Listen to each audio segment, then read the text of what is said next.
So, acute lymphoblastic leukemia is included in your syllabus. I won't be talking about AML or CML, CLL. That is not included. So, only acute lymphoblastic leukemia. Okay. So, leukemia is the most common pediatric malignancy, accounting for 30% of the childhood cancers. Acute lymphoblastic leukemia accounts for 80% of all leukemias. Why ALL happens? It happens because of the clonal proliferation of lymphoid precursors in the bone marrow. And if we count the bone marrow blast cells, if we do a bone marrow biopsy and we count the bone marrow blast cells, in acute lymphoblastic leukemia, the blast percentage is more than 25%. The normal blast count is less than 5%. Okay, what happens? Because of this excessive amount of blasts in the bone marrow, the normal erythroid and platelet precursors are getting depressed. They are decreased in number. So, there will be anemia, thrombocytopenia and neutropenia. This is a basic pathology.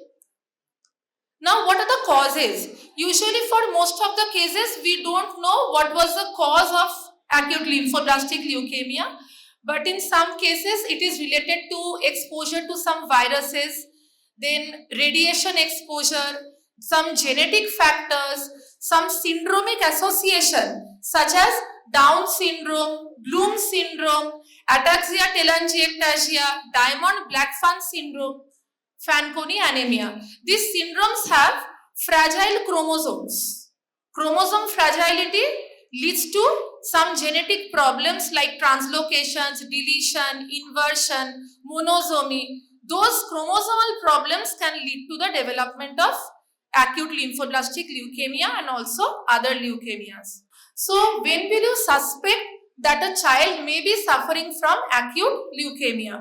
What happens? This ALL is particularly more common in 1 to 10 year of age, more common in the boys than girls, and most common presentation is prolonged fever. The parent will come with the complaint that the child is having recurrent episodes of fever.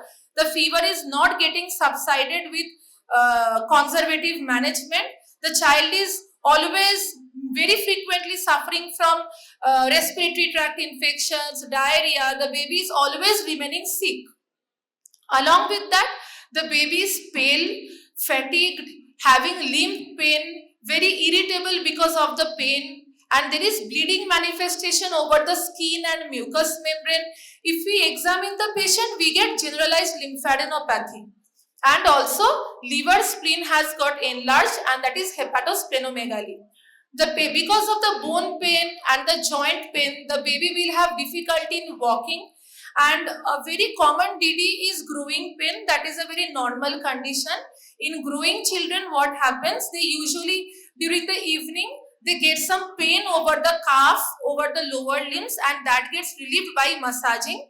Okay, but in growing pain, the pain is never so excruciating that the baby is not able to sleep at night, or the baby is not so irritable. But in leukemia, the bone pain is it's very painful. The child will never get relief by any massage or anything, and the child will have even nighttime awakening from sleep. And if we examine the bone, there will be tenderness over the bone, particularly over the sternum. There can be tenderness over the knee and the lower limb bones. There will be tenderness.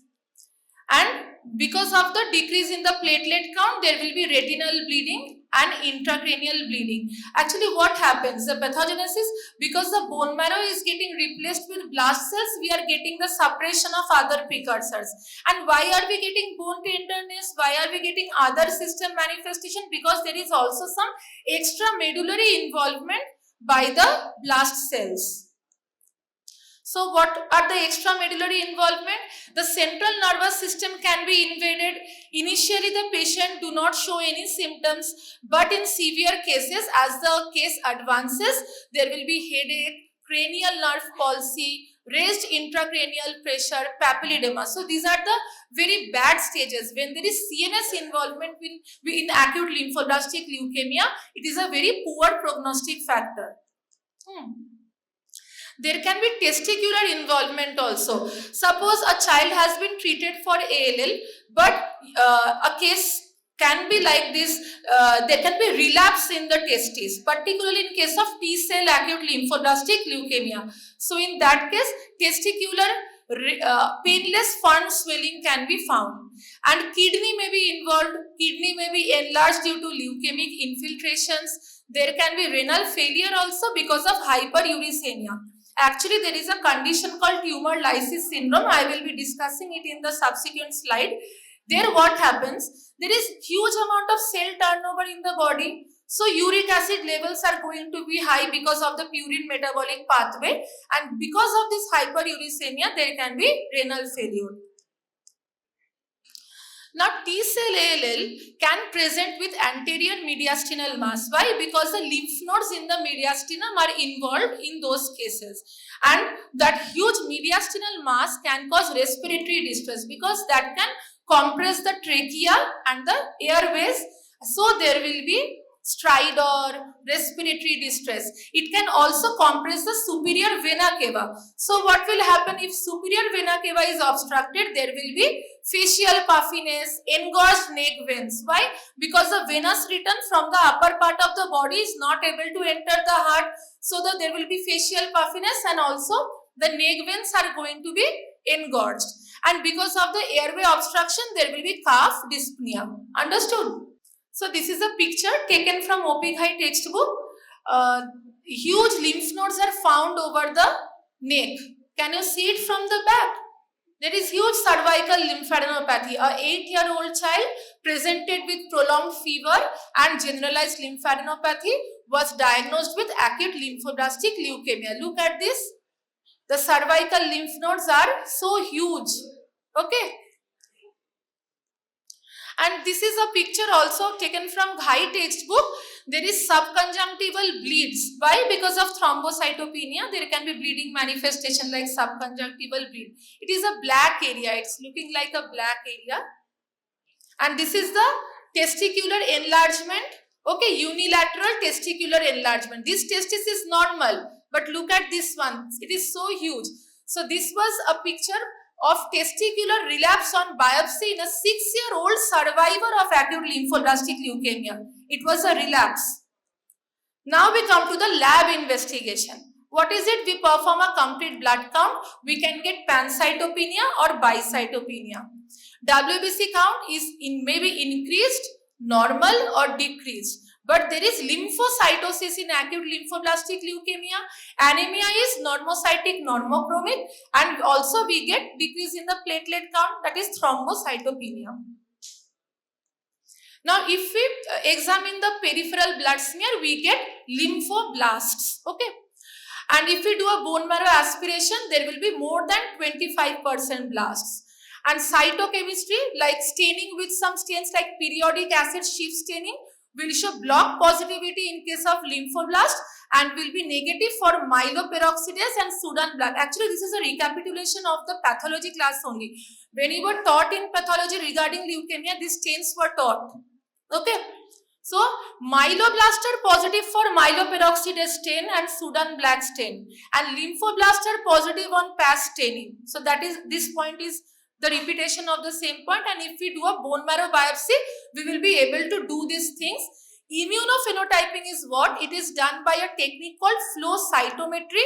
What is the principle of flow cytometry? It will recognize the surface antigens like on T cells and B cells. B cell surface antigens are 19, 20, okay, 79A, and T cell antigens are 3, 5, 7, okay.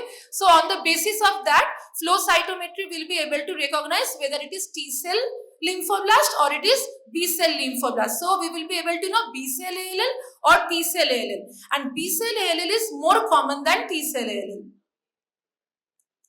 Now, what is cytogenetics? Cytogenetics is a process by which we are able to know about the genetic problem, whether there is any problem on karyotyping, whether there is any problem with translocation. Okay, the genetics can be known by doing cytogenetics. That is karyotyping.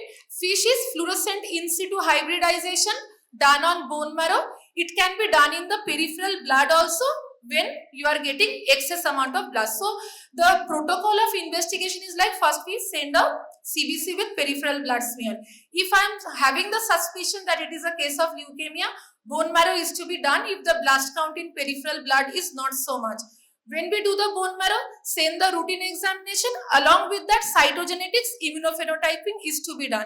So that is the complete test. No other tests are needed to be done usually, and we will be able to know whether it is acute leukemia. Other investigations, the routine ones, blood sugar, urea creatinine to see the renal function, LFT, LDH, uric acid, calcium, phosphorus, electrolytes, chest X-ray to see whether there is any mediastinal mass, echocardiogram to see whether there is any mediastinal mass compressing over the heart, what is the cardiac function, serology like HIV, HBsAg, anti-HCV are to be done because the child will require transfusion or will have history of receiving repeated blood products, and also USG whole abdomen and CSF examination to look for blast cells. Why are we doing this LFT, LDH, uric acid? Uric acid will be elevated in the condition called tumor lysis syndrome. Calcium will be decreased in tumor lysis syndrome. Phosphorus will be elevated. Among electrolytes, potassium will be elevated in tumor lysis syndrome. Usually in acute lymphoblastic leukemia, LDH is also elevated. Okay. So this is the morphological FAB classification of the bone marrow finding. This is also a repetition of pathology. There are three types of lymphoblast, L1, L2, L3, depending on the morphology. So what L1 looks like a homogeneous population of large blasts with minimal cytoplasm, no nucleoli, and the nucleus may have a cleft. In L2, the population is becoming heterogeneous. L1 was homogeneous and large blast, but L2 is heterogeneous, where you are getting small as well as large blast with a well-defined basophilic cytoplasm. In L1, the cytoplasm was minimal, but in L2, the cytoplasm is well-defined basophilic. In L1, there was no nucleoli, but in L2, nucleoli will be seen. In L3, the blasts are very large with basophilic cytoplasm, and plenty of vacuoles will be found in the cytoplasm. This corresponds to the mature B cell. Usually L3 are the Burkitt lymphoma types. Okay. So this is a picture. These are the big cells are the lymphoblast. Okay. And this is a lymphocyte. These are the lymphoblasts. Okay. Look at the vacuoles and the big nucleus inside the cell. So this is a bone marrow from a child with ALL. It showed reduced normal marrow element and replacement by lymphoblasts. The neoplastic lymphoblasts are slightly larger than the lymphocytes, and they have a round or convoluted nuclei. Fine chromatin, smudged appearance, inconspicuous nucleoli, and scant faintly basophilic cytoplasm. The cytoplasm which is visible, it is very scanty and it is basophilic. What are the differential diagnosis of acute lymphoblastic leukemia? We will think about immune thrombocytopenic purpura. It was taught in the previous class. Because there is thrombocytopenia, JIA, it has also been taught, juvenile idiopathic arthritis, there is, okay, and anemia, then leukemoid reaction, infectious mononucleosis caused by Epstein-Barr virus, aplastic anemia, where there is also pancytopenia, and we have myelofibrosis, where there is infiltration of the bone marrow. What is the treatment? Very briefly I have written. First of all, start with the supportive treatment before the definitive investigations come up. So what is the supportive treatment? Hydrate the patient, because this otherwise if we don't hydrate, the patient will land into tumor lysis syndrome.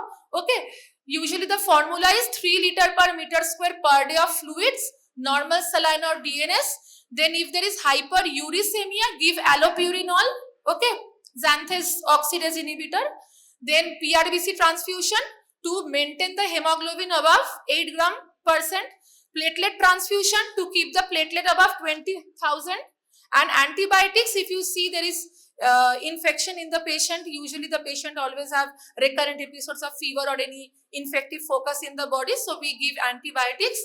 And if there is febrile neutropenia, so the patient is having high grade of fever, along with that absolute neutrophil count is below 500, we consider the condition to be febrile neutropenia.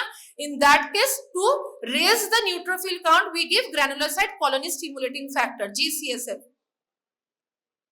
And because the patient is neutropenic, to give a protection from life-threatening infection, we go for Septran or cotrimoxazole prophylaxis on alternate days. Now, chemotherapy. Even when we used to have duties in our leukemia wards, we have even seen patients with zero neutrophil count and the patient lives. Zero neutrophil count is also possible. Okay. Now we come to the chemotherapy. We follow this protocol, I-cycle protocol. This protocol was actually mentioned in the UG book. There is also another protocols like the TMH protocol coined by Tata Memorial Hospital, and there are other protocols like BFM, hematology protocols. So it's institutional, it is dependent on the preference. Okay. Now I-cycle protocol is also very commonly followed, but the phases are same. Like there are the phases of treatment are, first of all, induction of remission. In induction of remission, nothing is done. We are giving this, there is a regimen. According to that regimen, we give these drugs like dexamethasone or prednisolone, vincristine, L-asparaginase, intrathecal methotrexate. Our target is to reduce the blast cells as early as possible. So my target is to bring the patient to remission as early as possible. So the name of this phase is induction of remission. Suppose I have reached remission, then I will have to consolidate or intensify. I don't want the patient to relapse back. So in consolidation or intensification phase, then we go to interim maintenance phase where we give 6-mercaptopurine. Then delayed intensification phase and maintenance therapy. Almost 3 to 4 years of therapy is there. Okay. And then in the cases where hematopoietic stem cell transplantation can be done, we can also go for hematopoietic stem cell transplantation.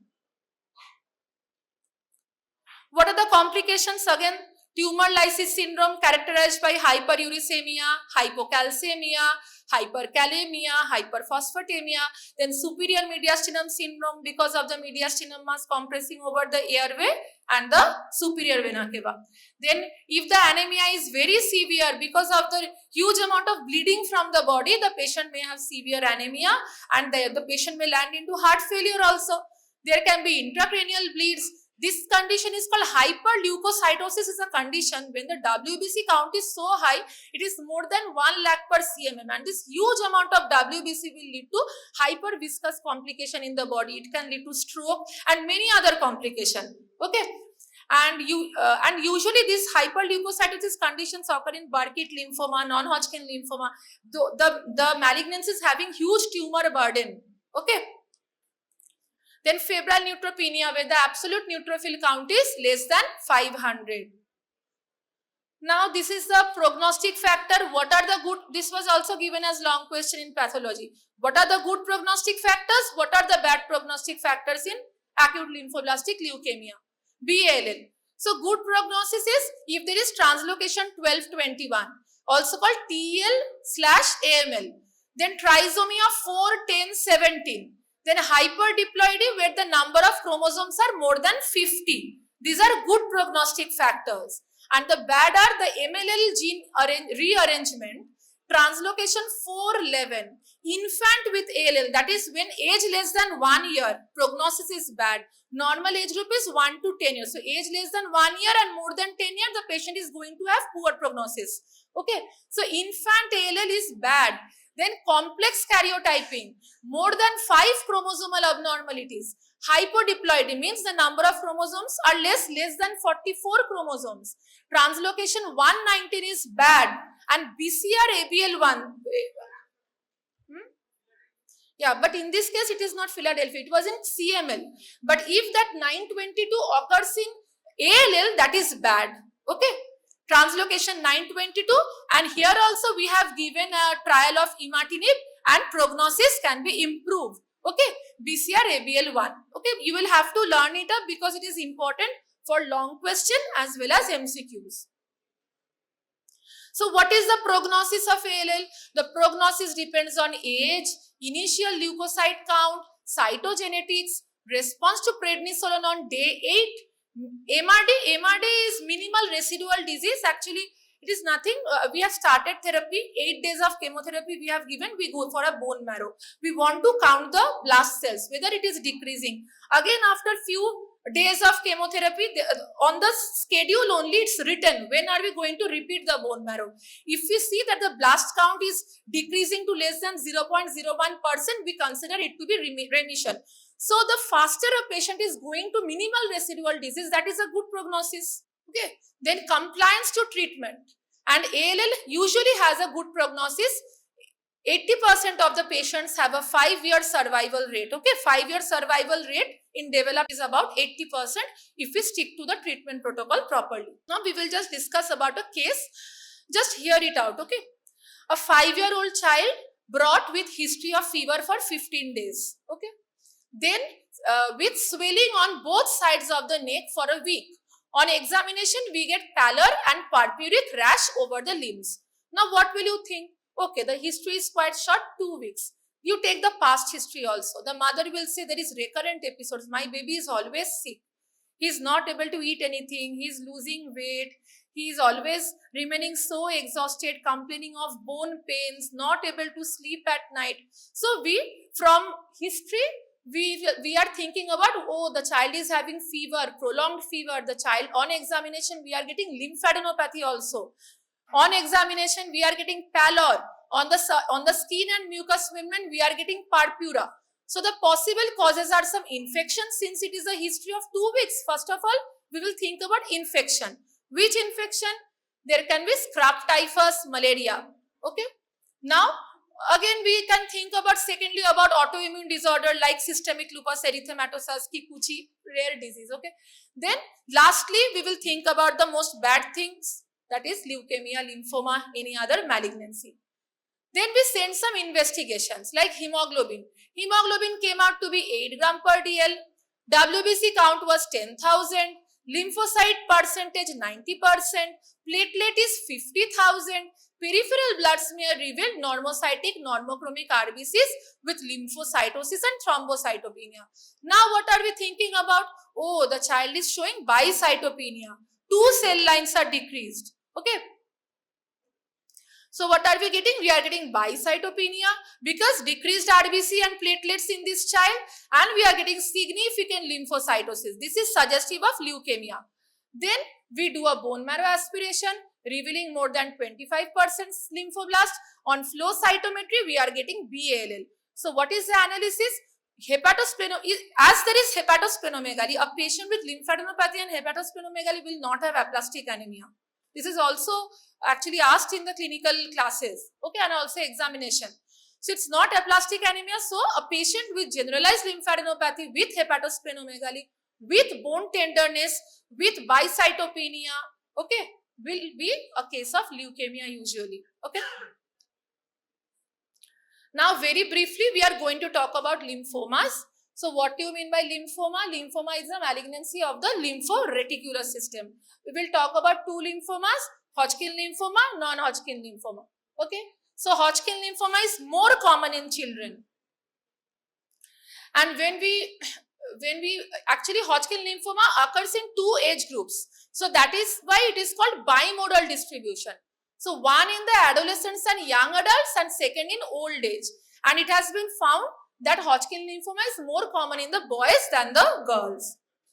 So what are the causes? There is a relation with Epstein-Barr virus infection, human herpes virus 6 infection, cytomegalovirus, and lastly genetic predisposition.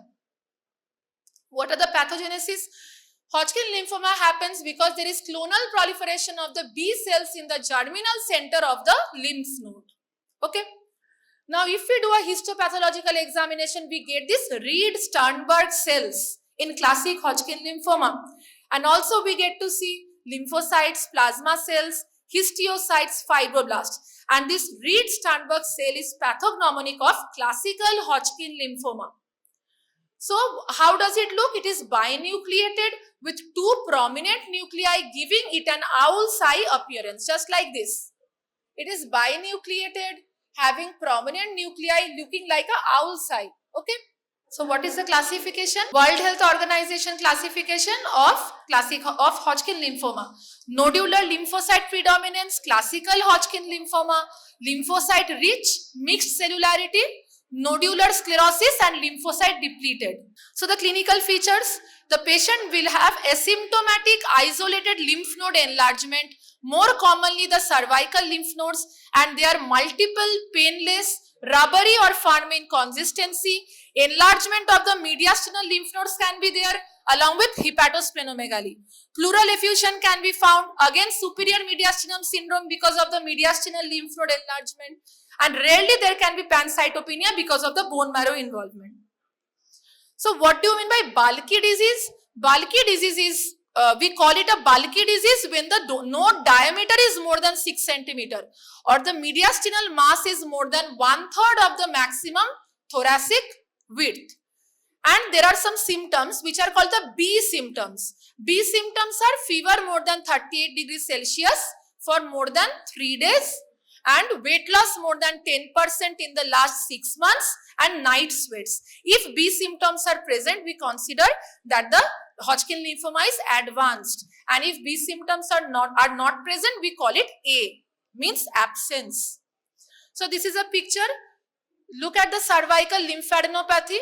Okay, the size is quite big. Okay, and this is a CT scan picture where you are getting to see some hypoechoic lesions over the spleen. These are also because of the lymphoma. What are the differential diagnoses? Once again, infectious mononucleosis, tuberculosis, non-Hodgkin lymphoma, leukemia, cat scratch disease, toxoplasmosis, cytomegalovirus infection, sarcoidosis, HIV. Because these infections can also give a picture of lymphadenopathy. These infections are also disseminated through different systems of the body. Okay. Investigations, excisional biopsy of the affected lymph node will be done. Histopathology and immunohistochemistry. What do we get? In classical Hodgkin lymphoma, we get CD15 and CD30 positive. Patient is getting diagnosed in stage 1, stage 2. The prognosis is good. That is 90% is the 5-year overall survival rate. In the stage 3 and 4, the survival rate in 5 years is about 50 to 70%. Prognosis is poor in stage 3, 4, if the nodes are bulky, if there is delayed diagnosis with B symptoms. And survivors may also develop some second malignancy like non-Hodgkin lymphoma, acute lymphoblastic leukemia and solid tumors. So a patient may have recovered from Hodgkin lymphoma, but we will have to keep monitoring the patient because later in life the child may develop a second malignancy. Complications are second malignancy, cardiotoxicity because of the chemotherapeutic agents like adriamycin, doxorubicin, and hypothyroidism may also happen. Again, this is a case scenario, a 5-year-old child with swelling on right side of the neck for 1 month. There is no fever and the lymph nodes are increasing in size for the past 1 week.